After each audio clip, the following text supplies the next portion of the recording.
Alright there, folks. What's going on? Welcome back to the channel. It's always good to see you. Hope we've all had a good Monday. Personally, I didn't let Monday get me down whatsoever. Zverev minus the points. Zverev in straight sets. You could have took him however you wanted to. 2-for-1 there for the channel. Happy days. Happy days. It's 4 in a row, that. 4 in a row. Get some 4 in the fucking comments. Oh, it's getting hard now. It's getting really hard now, but you know me, we don't shy away from adversity over here, do we? Absolutely not. Got two of the best again. Before we get into them, like the video if you would, subscribe if you're not. If you want to support the channel, you don't have to. Links in the description, the pinned comments, along with the pics. Right then, gotta go for 5, haven't we? Gotta go for 5. They can't stop us now, surely. Surely they'll try. I imagine they will, but I reckon we'll be alright once again. I reckon we've got one here. I think I've most definitely acquired a nice little target for us today. We'll talk about it in a minute. First things first, I want to talk about this Medvedev game, Demon. Now, let me know what you're doing on this one, because I imagine this is going to be split right down the middle. Maybe more towards Demon based on that Medvedev performance against Taylor Fritz, but me personally, I don't think we're going to get that again from there. I'd be shocked. I'd be so shocked if he was as bad as he was against Taylor Fritz. Saying that, like, he weren't that bad. He just pissed that first set away. 3 double faults. Back to back to back. Double faults. Here you go, Taylor, off that first set, and then the rest is history.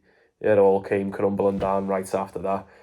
Did you see him waiting to return the serve? He was holding the racket by the fucking strings at the handle, pointing towards him. It's like, just... Dude's not serious, is he? I'm not saying that in a good way either. I've said it about him all year. He lacks seriousness, that's what it is. I hate to say it. I've been one of Medvedev's biggest fans for years now. Years, and there's only so much you can defend. I mean, alright, anywhere else you probably shouldn't do. It's a bit unsportsmanlike, but it's Medvedev. We let him off, don't we? He leans into the whole villain role, but acting like that in the finals, mate. Waiting to return, dropping your save and then just fucking about with the rackets. It makes me sort of feel like, you know what, you don't really deserve to be there. If you're just going to shit the bed like that and go, fuck it, means nothing to me. Well, pretend like it means nothing to you. You'd have been better off just going, I tell you what, mate, you fuck off. You can go and have your off-season. We'll get Dimitrov in, or someone, whoever was 9th. I don't know. But, like I said, I can't see, like, he needs to win this one. Demon needs to win this one more than Medvedev, but come on. There's going to be loads of Demon punters in this, isn't there? I can see it. I was toying with the idea myself, but the more I've sat down and thought about it, the more I've applied my process to it, I can't help to get to thinking that Medvedev's going to bounce back in this one. He's 1.7 on the decimal, head-to-head 6-3 to Medvedev here. I'm pretty sure Demon did beat him last time he played. I think that was on the clay. I haven't got the head-to-heads in front of me. I've just got the number. I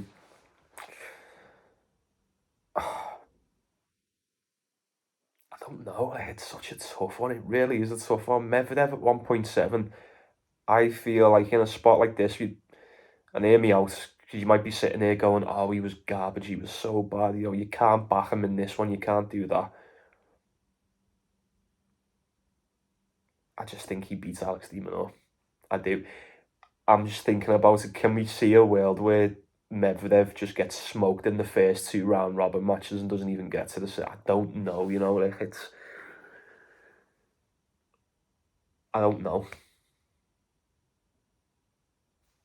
He's been somewhat out of form. You know, he hasn't been in the greatest of form, especially leading up to this, 3-game losing streak now. Anyway, after getting beat by Taylor Fritz, Yannick Sinner in the Shanghai Masters quarter-final, then Alexei Popyrin, first match in Paris, and then obviously Taylor Fritz yesterday. He weren't playing bad in that first set, like I said, until he pissed it away. He weren't playing bad at all. Like, it was looking like it was on for the tiebreaker. His first serve is really good, and it has been throughout the whole season. First serve .1 as well. It's up there. It's well up there. It's touching in the 80s. It is in the 80s anyway.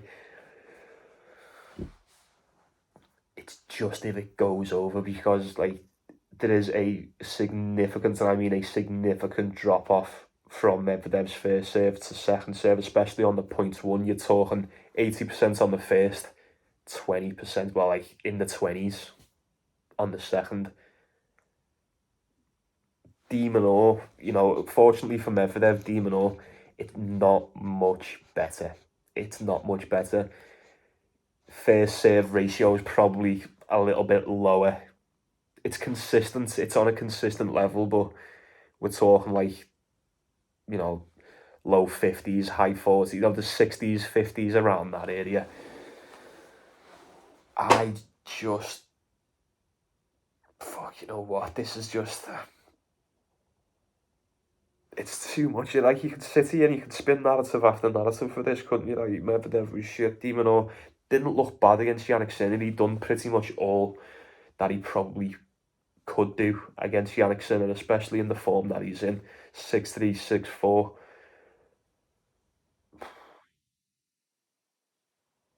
There's just something here. There's just something within me that's saying this is definitely the bounce back spot for Medvedev. It really is. I don't think De Minaur is going to struggle with the rallies. Like, this kid can rally for days. This is the side that, this is like the devil on your shoulder. It's the fitness of De Minaur. I know when he's got it, he's got bags of stamina. This kid could go for days. He can go for hours. He's still come. I know he's played quite a lot of games over the past couple of months, but would we say he's back to full fitness? I probably wouldn't. I don't know. It's how many times am I gonna say this is a rough one. Total sitting at 22.5. If that means anything to you, spread's 1.5. You may as well just take the money line on this. Not an official from me, as you may have gathered, but if I was picking a side, I feel dirty saying it. I feel so dirty saying it, but it'd have to be Daniel Medvedev for me. 1.7. Crowd seem very, very pissed off with him in that second set, but that's what I'm seeing people saying. Oh, he's gonna have the crowd against him, this and that. Like, there's not many a guy, especially in the sports realm, that leans into that villain role any better than that Daniel Medvedev right here. So we know that this guy's like the metal bat when it comes to fucking hecklers, and he gets better. I think he can definitely rise to the occasion here. He's gonna get a win. He's gonna get a win, isn't he? He's not gonna get done in straight sets by Taylor Fritz and then just done by Alex de Minaur. Surely not. Surely not. I don't know. Like I said, don't know. One thing that I will mention before we move on, because we've already spent like 10 minutes on it, even though I'm not touching it. The line for the breaks of serve is at 5.5 on this game. Yeah, it's going to be back and forth, you'd expect. I think Medvedev can just edge it out. I think he could just edge it out. He could probably just win enough points off his first serve based alone, and then both of them were spraying unforced errors everywhere. De Minaur with a couple more than Medvedev, but I don't know. Like I said, look at it yourselves. If anyone's a fucking stat guy like I am, or a bit of a fucking stat freak, look at it yourselves and you'll sit there and your mind will nearly explode, because you'll go, oh, they just counter each other. They really do. Both of these really cancel each other out in the current form that they're in, both going off both of the last games, pardon me. Yeah. I'm not thinking about it anymore. It'd be Daniel Medvedev or not. And if you're taking it, you can thank me tomorrow. If it doesn't come in, like I said, it's not an official from me. I'm not taking that. So approach it with severe caution. I'd say I'd lean towards the over, but I don't know. Like you just don't know. I like the over, to be fair. I like Medvedev and the over in that game. So do with it what you please. I don't think I've got anything more. Have I? No. What else? What else is there to say about that? Like, I think we've covered everything. We've touched on everything there, haven't we? I think the Demon Horse saved better against Yannick Sinner than what Medvedev did against Taylor Fritz. If that means anything to you as well, that's something that's standing out to me. But once again, it all boils down to this first serve point percentage here, and like I said, it's decent and it's consistent enough for Demon Horse, but it is just a little bit better for Medvedev. But then here's the curveball once again to see us off into the next one. That second save. Just look at that second save percentage compared to the first save. If anyone's asked, yeah, it's a massive drop off. It puts you off betting on him. It really does, because it's basically just saying, look, in the form that he's in, if that first one's not hitting, nah, he's going to do exactly what he done against Taylor Fritz, and I wouldn't be surprised to see Demon Orr capitalise on this, especially if he gets at him early. Then I think he's fucking screwed, but we'll see. We'll wait and see. I don't know. Like I said, let me know what you've got for that one. And then the main one for me is going to be Yannick Sinner, Taylor Fritz here. Yannick Sinner, massive favourite, as we expect. Spread is 4.5 points. Games, pardon me. Totals at 21.5. I'll tell you what, folks, like straight off the bat, I'm taking that 4.5 points with Taylor Fritz. Yeah, not fucking about. I'm taking that 4.5 points with Taylor Fritz. Let me tell you why.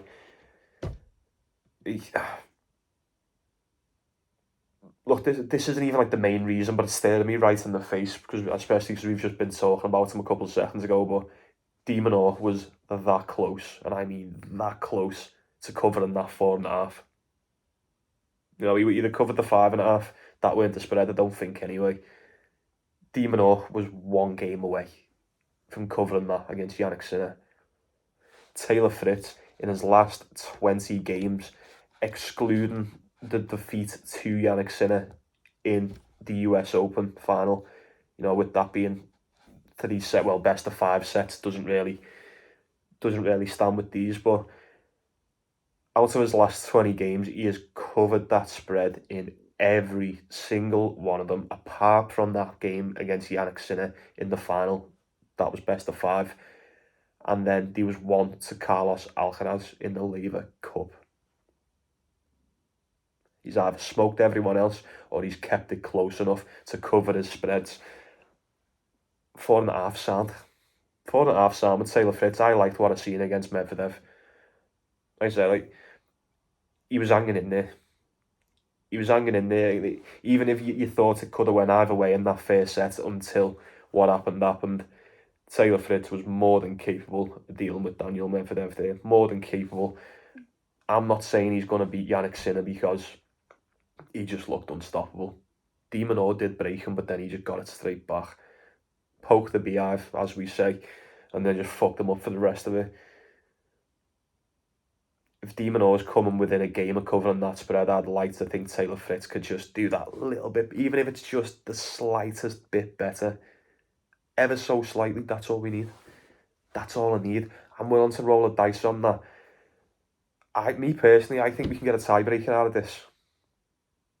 That would be ideal.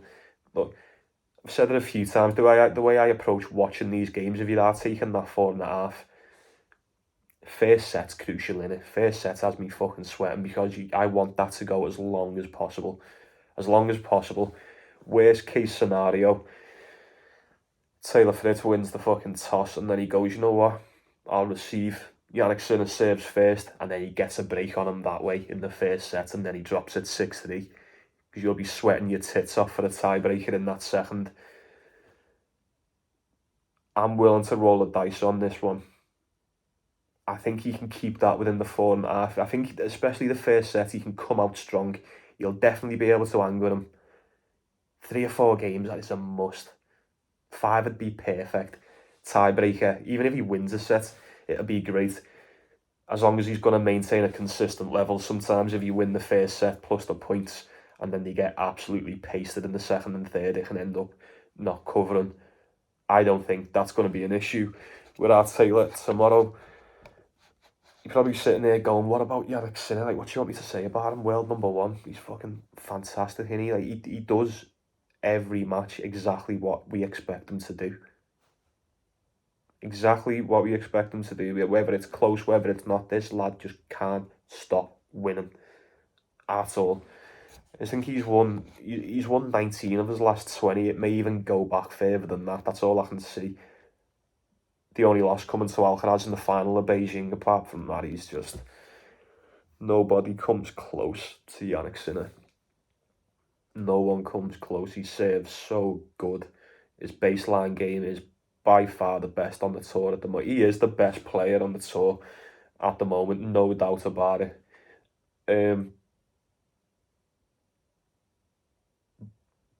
But that doesn't mean he's not. That doesn't mean you can't get at him. Like, if you look at some of these recent results, obviously the De Minaur one was very close. Djokovic would have covered that 4.5, obviously. Thomas Mahatch would have covered the 4.5. Medvedev wouldn't. Ben Shelton would have covered the 4.5. Shanghai Masters. Echeverry would have covered that 4.5 as well, I think. Would he? No? Maybe. I don't know. I don't think so. No, it goes on. Boo would have covered 4.5 against Yannick Sinner. No, Jiří Hečka definitely wouldn't. Roman Safiullin would have covered 4.5. Nicholas Yarry would have definitely not covered 4.5. Man, you see where I'm going. I've rattled off more than enough there. Taylor Fritz can definitely keep this within 4.5 games, in my opinion. Before we wrap it up, I did forget to mention, the way these tables work in the finals. It feels strange saying this, because it's usually, people bet on a game of tennis and it'll either win or lose, and then it's usually after the fact when we go, oh, they didn't want to be there, blah, blah. Yannick Sinner and Taylor Fritz technically don't need to win this game. One of them's going to. But you can't help that. But how would you approach this? You both want to win each. Whoever wins this would pretty much, depending on the other result, it would pretty much solidify you in the semis. Do you go all out and try and win this one? I think if you're Taylor Fritz, you do. If you're Yannick Sinner, maybe not so much, because you're going to get Medvedev in the next game and you're just going to beat him anyway. So I think all the signs point towards Taylor Fritz today, folks. I really, really do. We can only go off what we've seen. That's all that matters. That's all that matters. We, as opposed to the vast majority, we watch sport with our eyes, don't we? We know what we see, and I definitely like what I see with Taylor Fritz. I don't think he's going to beat Yannick Sinner at all. I would expect Yannick Sinner to probably do him in straight sets, but he's not going to do him by more than 4.5. No way. I think we get a tiebreaker in the first set. Call me crazy. I think we can get a tiebreaker in that first set, and if we can get 6 games out of Taylor in the first, it's going to be nothing, and I mean nothing but smooth sailing for the rest of the day. Let me know what you're going for. One official from me, Taylor Fritz, plus the points. We took him on the money line against Medvedev. Plus 4.5. Yeah. All day, folks. It's true. It's good. Like that. Right, I'll be saying good night to you. Thanks for stopping by. Hope you've enjoyed the video. Like it if you have. Subscribe if you're not. Like and subscribe. All that bollocks. And right then, take it easy. Take care of yourself. take care of one another. Let's go for 5 in a row, eh? Get them 4s in the comments. Enjoy the tennis. Best of luck to you, however you're taking it. And I'll see you tomorrow.